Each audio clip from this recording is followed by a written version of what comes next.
Capítulo 94 Tomo sem nome 3. É Santa Sofia. Embora ele não soubesse como ela realmente era, seus instintos lhe diziam que era ela.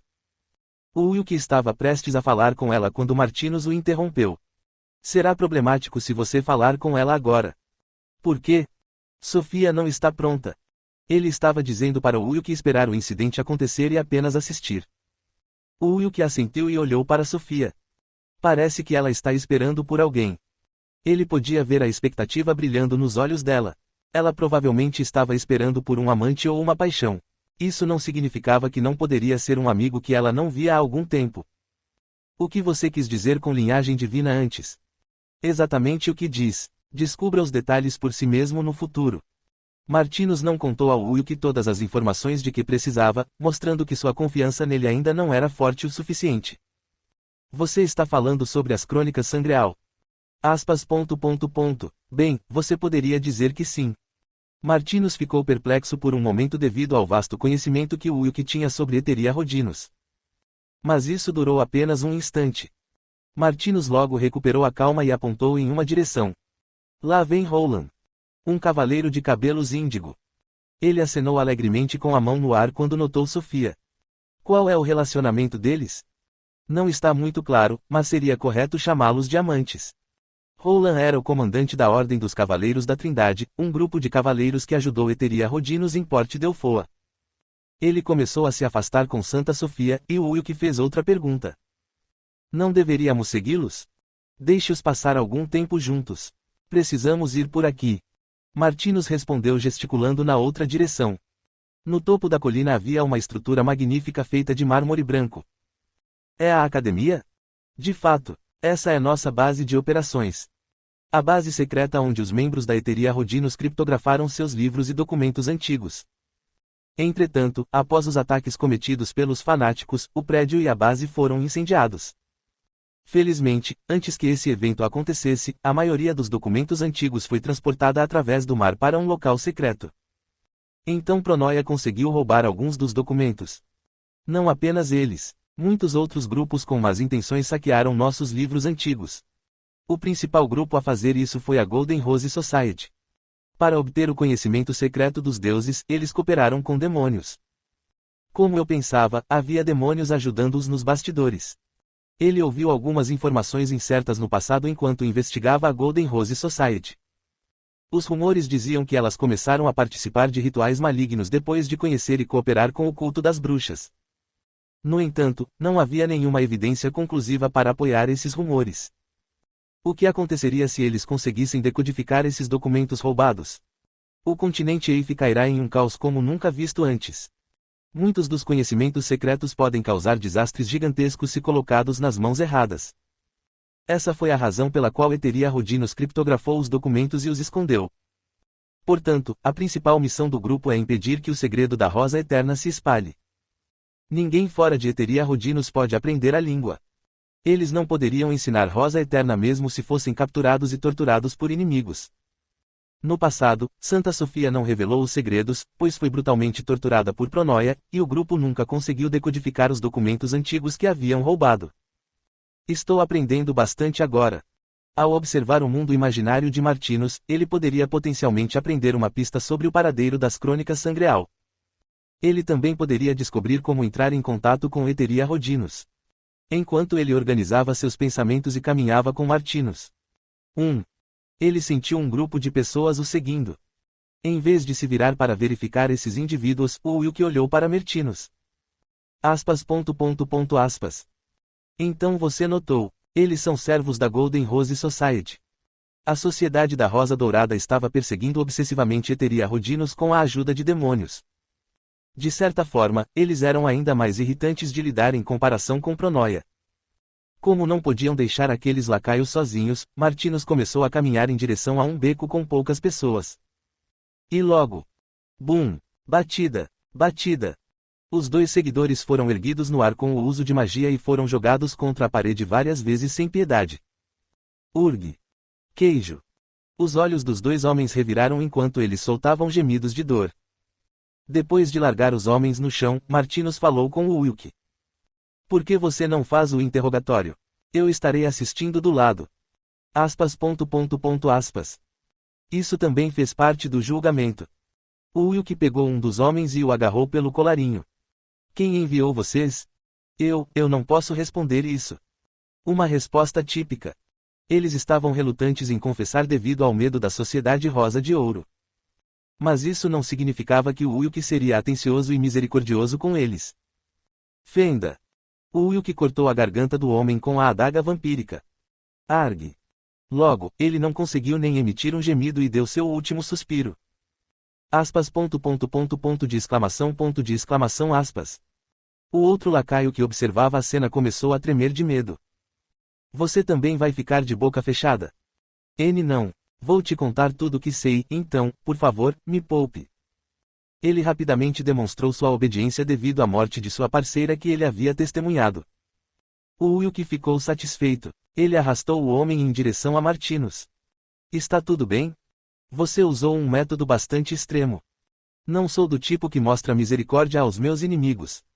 Ele também não planejou se comprometer ou cooperar com a Golden Rose Society. As chances deles venderem o Wildfire para o Wilk eram atualmente zero. Durante o caso com o Cohen Merchant Group, o Wilk percebeu o objetivo atual da Golden Rose Society. Enquanto isso, ele próprio havia se tornado uma pessoa de interesse para os membros da sociedade. Este lugar pode ser um mundo fictício, mas mesmo assim não vou mudar meus hábitos. Na verdade, ele não havia retornado a tempo para Port Delphoa na era anterior à Guerra dos Deuses e Demônios. Este foi apenas um palco que Martinus preparou para o Wilk desafiar os testes. De qualquer forma, isso foi bom. Melhor do que aqueles cujas crenças os impedem de cometer tais atos. Martinus assentiu em aceitação enquanto observava os olhos claros de Wilk. O regressor estava um passo mais perto do coração do velho. Este não é o fim, certo? Claro. Peça para ele te guiar pelo caminho. Ele estava dizendo ao Wilk para encontrar a base de operações da Golden Rose Society em Port Delphoa. O Wilk ficou atrás do lacaio e manteve sua adaga vampírica apontada para suas costas. Lidere o caminho. Aspas. Aspas. O rosto do homem estava branco como um lençol. A base estava localizada na área residencial. Houve um alvoroço quando Wilk e Martinus entraram na estrutura de pedra. Entrem, intrusos. Mantenha a calma. São só 2. O andar térreo estava cheio de mercenários, cerca de 30 deles. Embora superassem em muito a dupla em número, eles não eram páreos em termos de destreza de luta. Corte. Corte. O Wilk rapidamente massacrou os mercenários empunhando Grandia. Martinus estava participando da batalha o mínimo possível. Ele só enfrentou os inimigos que o atacaram primeiro. Eles são muito fortes. O que fazemos? À medida que a batalha unilateral continuava, os mercenários estavam perdendo o moral. Naquele momento, a voz de um jovem ressoou do topo da escada. Qual é toda essa confusão? Tenho certeza de que pedi para todos ficarem quietos dentro do prédio. Senhor Aleister. Aleister Crowley era o nome do jovem. Ele não era apenas o chefe da Sociedade da Rosa Dourada, mas também um alquimista genial cujas habilidades eram inigualáveis. O Wilk tinha algum conhecimento sobre ele graças às explicações de Martinus. Você é o alquimista que vendeu sua alma ao diabo. Sou eu. E quem é você? Já que está com o sábio branco, você faz parte de Eteria Rodinos. Digamos que sou um mercenário que foi comissionado. O Wilk falou sem emoção enquanto brande a Grandia. Aleister deu um sorriso malicioso enquanto observava os intrusos. Um estranho. Você deve estar se sentindo desesperado ultimamente, Martinus. Ou será que está planejando algum esquema? Quem sabe? Essa é uma pergunta difícil de responder. De qualquer forma, seu oponente é esse jovem. Martinus apontou para o Wilk com sua bengala. Ao recuar, Aleister observou o Wilk enquanto ele invocava lanças abissais no ar. Você não é um demônio? Não sei por que você está ajudando Eteria Rodinos, mas terei que matá-lo agora mesmo. Bobagem. O único que está morrendo hoje é você. Vamos ver quanto tempo você consegue manter essa demonstração de orgulho e confiança. As lanças abissais rasgaram o ar e voaram em direção à cabeça de Wilk. Ele imediatamente expandiu a energia demoníaca dentro dele para fora e absorveu o ataque avassalador que se aproximava. É isso. Aspas. Que problemático. Você é um rei demônio? Não deve haver muitos seres capazes de bloquear meus feitiços tão facilmente. Não precisa saber. Oh, meu Deus, meu Deus. Não consigo compreender como as coisas chegaram a esse ponto. Um rei demônio. Terei que usar todo o meu poder para vencer você. Aleister já estava considerando Ulk como um rei demônio. Com um olhar assustador, ele levantou seu cajado bem alto no ar. Cool. Um sigilo mágico escuro apareceu no chão e um vórtice escuro começou a girar em torno dele. Um feitiço de invocação. Levando em conta as habilidades de Aleister, um demônio de alto nível provavelmente seria invocado.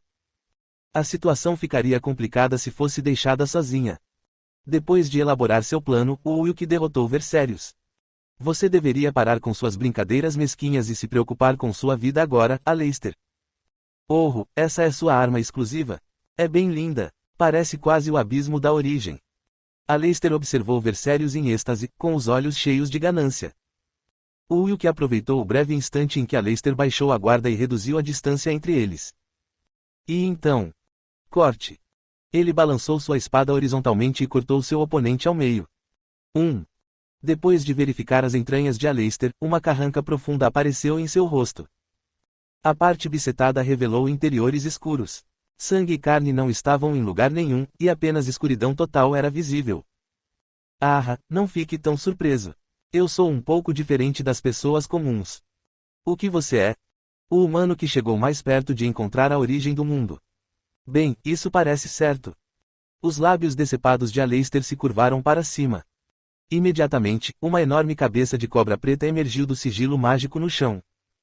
Leviatã. Era um monstro mítico que, segundo rumores, vivia no abismo. Já é tarde demais. Se tal monstro fosse invocado com sucesso no meio de uma cidade, haveria enormes baixas e mortes entre os cidadãos inocentes. Embora ele estivesse apenas em um mundo fictício, isso também fazia parte do julgamento de Martinos. O Ulk se virou e executou um golpe para baixo com Vercérios na cabeça do Leviatã. Facada. Com um som abafado, energia escura começou a sair do ferimento do monstro. Mas essa foi a extensão do ferimento. Devido ao seu tamanho incrível, o Leviatã nem sequer vacilou diante do ataque. Já que chegamos a esse ponto, vamos oferecer toda a população de Porte Delfoa como sacrifício, incluindo vocês, os membros de Eteria Rodinos. Aleister, que de alguma forma havia retornado à sua forma anterior, riu alto. O Ulk o ignorou e começou a refletir sobre como derrotar o Leviatã diante dele. A única maneira é destruir o sigilo mágico. Levaria muito tempo para suprimir o Leviatã. Nem Aleister ficaria parado assistindo o Ulk derrotar o monstro. Ele só poderia tentar mandá-lo de volta para o abismo antes que a invocação fosse concluída. Enquanto ele pensava em suas opções, o Ulk pulou da cabeça do monstro gigantesco e... Estrondo. Jogou Vercérios no chão e destruiu o sigilo mágico negro.